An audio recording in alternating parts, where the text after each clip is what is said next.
Hello, അപ്പോൾ എല്ലാവർക്കും എൻ്റെ മറ്റൊരു വീഡിയോയിലേക്ക് സ്വാഗതം. അപ്പോൾ ഇതും മീഷോയിൽ നിന്ന് വാങ്ങിച്ചൊരു മെറ്റീരിയലാണ്. കാരണം ഞാൻ ഓർത്ത് ആർക്കെങ്കിലും ചെയ്യാൻ താല്പര്യം ഉണ്ടെങ്കിൽ മീഷോ ആകുമ്പോൾ അവൈലബിളും ആണ്, അഫോർഡബിളും ആണ്, അങ്ങനെ നമുക്ക് ചെയ്യാമല്ലോ. അപ്പോൾ അതുകൊണ്ടാണ് ഞാൻ മീഷോയിൽ നിന്നുള്ള മെറ്റീരിയൽ വാങ്ങിച്ചത്. അപ്പോൾ നമുക്ക് വീഡിയോയിലേക്ക് കിടക്കാം. Let's go. അപ്പോൾ ഇതാണ് നമ്മുടെ മെറ്റീരിയൽ. ഇത് ഒരു 2 മീറ്റർ ഫാബ്രിക്കാണ്. അതിൻ്റെ ബോർഡറിൽ മാത്രമാണ് ഈ ഒരു ഫ്ലവേഴ്സ് ഡിസൈൻ വരുന്നത്. അല്ലാതെ ഉള്ള പോർഷനിലൊക്കെ ആ ഒരു വൈറ്റ് ഫ്ലവർ പോലുള്ള ഡിസൈനേ ഉള്ളൂ, വേറെ ഒന്നുമില്ല.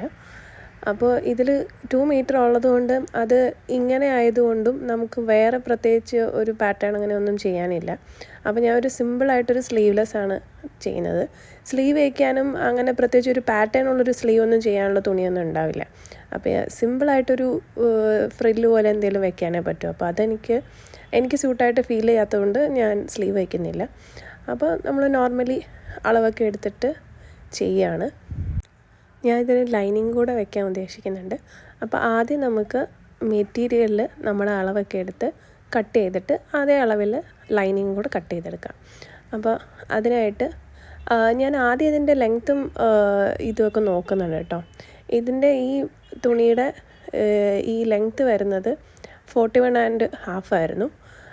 അതുപോലെ വീതി കിട്ടുന്നത് ഒരു 19.5 ഇഞ്ചായിരുന്നു. അതുകൊണ്ടാണ് ഞാൻ വേറെ ഒന്നിന് തുണി തികയില്ല എന്ന് പറയുന്നത്. നമ്മൾ മൊത്തം എടുത്തില്ലെങ്കിൽ നമുക്ക് ഒട്ടും വിരിവ് കിട്ടില്ല എ ലൈൻ ഡ്രസ്സിന്. അത് കഴിഞ്ഞിട്ട് ഞാൻ ഇതാ നെക്ക് മാർക്ക് ചെയ്യുന്നുണ്ട്, ആം ഹോളും എല്ലാം മാർക്ക് ചെയ്യുന്നുണ്ട്. എൻ്റെ അളവിനനുസരിച്ചാണ് മാർക്ക് ചെയ്യുന്നത്. വീണ്ടും പറയണമെന്നില്ലെന്ന് തോന്നുന്നു. സോ അതെല്ലാം മാർക്ക് ചെയ്ത് എന്നിട്ട് നമുക്കിത് കട്ട് ചെയ്ത് മാറ്റാം.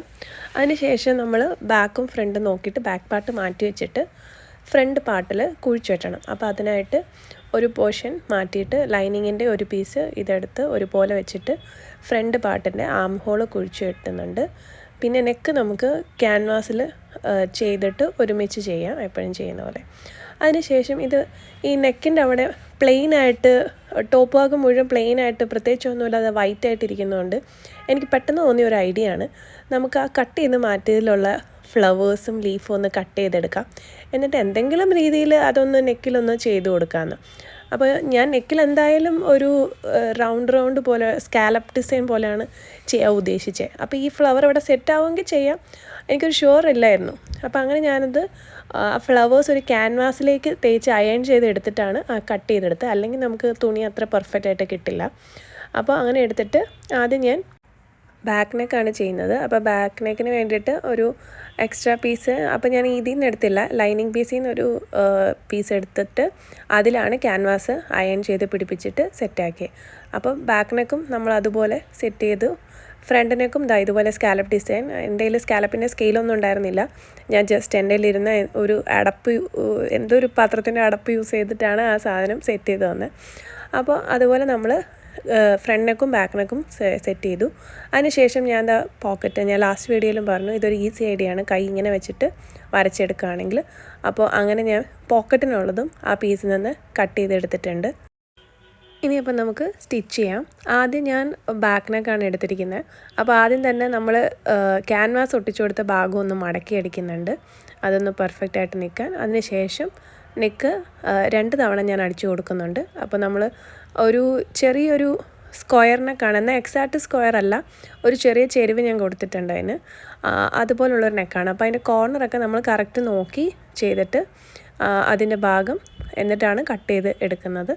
എന്നിട്ട് നമ്മളിത് മടങ്ങി വരാൻ വേണ്ടിയിട്ടുള്ള കട്ട്സും ഇട്ട് കൊടുക്കുന്നുണ്ട്. എന്നിട്ട് പിന്നെ നമ്മളിത് മടക്കി പതിച്ചടിക്കുകയാണ് ചെയ്യുന്നത്. അപ്പോൾ അതുപോലെ തന്നെ നമുക്കിനി ഫ്രണ്ട് നെക്കും ചെയ്തെടുക്കാം.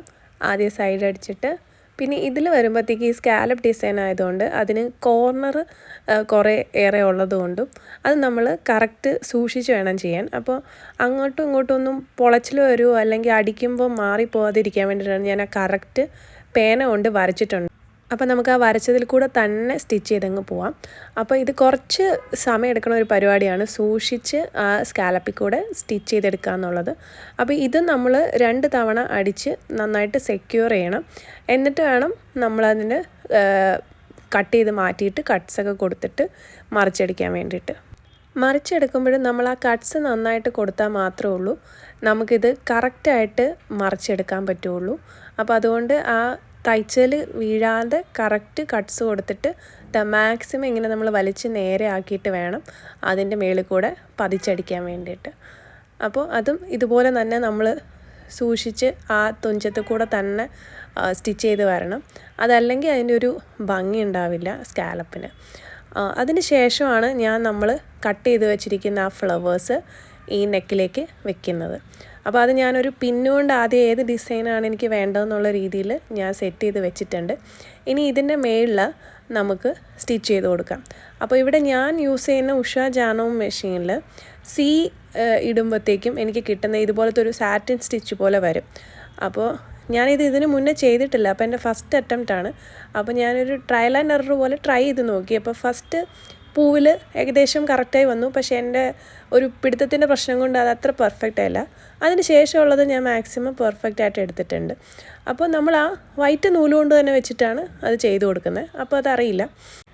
ഇതൊരു ടൈം കൺസ്യൂമിങ് ആയിട്ടുള്ളൊരു പ്രോസസ്സാണ്. അതുപോലെ നൂല് നല്ലപോലെ വേണ്ടി വരുന്നൊരു പ്രോസസ്സാണ്.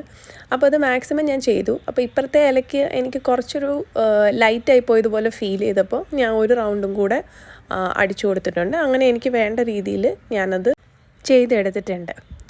അപ്പോൾ അതിന് ശേഷം നമുക്ക് പിന്നെ ആ മടക്കി അടിച്ച ഭാഗം ഒന്നുകിൽ ഹെം ചെയ്തെടുക്കാം, അല്ലെങ്കിൽ അതിൻ്റെ പുറത്തു കൂടെ അടിച്ചാൽ പക്ഷേ അത് എടുത്ത് നിൽക്കും. അതുകൊണ്ട് ഞാൻ ഹെം ചെയ്യുക ചെയ്ത്. അതിന് ശേഷം ഞാൻ പോക്കറ്റിൻ്റെ പീസ് ഒരു സൈഡിലെ പോക്കറ്റ് വയ്ക്കുന്നുള്ളൂ, അതും ചേർത്ത് അടിച്ചു കൊടുക്കുന്നുണ്ട്. പിന്നെ നമുക്ക് പ്രത്യേകിച്ച് ഒന്നുമില്ല. പിന്നെ ഈ ആം ഹോളിൻ്റെ അവിടെ ഞാൻ മടക്കി അടിക്കാതെ വേറൊരു എക്സ്ട്രാ പീസ് എടുത്തിട്ടാണ് ചെയ്യുന്നത്. കാരണം ഞാൻ ആം ഹോൾ വെട്ടി വന്നപ്പോഴത്തേക്കും അതിന് കുറച്ച് വീതി കുറവായിരുന്നു ഷോൾഡറിനൊക്കെ. അപ്പോൾ പിന്നെ അതിൽ വീണ്ടും മടക്കി അടിക്കേണ്ടതെന്ന് ഓർത്തിട്ട് ഞാൻ വേറൊരു പീസ് ക്രോസ് കട്ട് ചെയ്തൊരു പീസാണ്, അതായത് ആം ഹോളിന് വളവിൽ ചെയ്തെടുക്കാൻ വേണ്ടിയിട്ട് ക്രോസ് കട്ട് ചെയ്തെടുത്തൊരു പീസ് ഇതുപോലെ സ്റ്റിച്ച് ചെയ്തിട്ട് മടക്കി അടിച്ച് കൊടുക്കുന്നുണ്ട്. പിന്നെ അതിന് ശേഷം നമ്മുടെ ചെസ്റ്റും ഷേപ്പും ഹിപ്പും എല്ലാം കറക്റ്റ് മാർക്ക് ചെയ്തിട്ട് നമുക്ക് കറക്റ്റ് അടിച്ചു കൊടുക്കാം. എന്നിട്ട് അതിൻ്റെ ബോട്ടം കൂടെ മടക്കി അടിച്ചു കഴിഞ്ഞാൽ നമ്മുടെ ഫൈനൽ ലുക്ക് ദേ റെഡി ആയിട്ടുണ്ട്. അപ്പോൾ ഇതായിരുന്നു നമ്മുടെ ഡ്രസ്സിൻ്റെ ഫൈനൽ ലുക്ക്. ഞാൻ ഇതിന് പിങ്ക് ബ്ലൗസ് എന്നാട്ടോ പേരിട്ടത്. കാരണം ബാംഗ്ലൂർ മുഴുവൻ ഇപ്പോൾ പിങ്ക് ബ്ലൗസ് ആണല്ലോ. അപ്പോൾ നിങ്ങൾക്ക് എങ്ങനെ ഇഷ്ടപ്പെട്ടോ?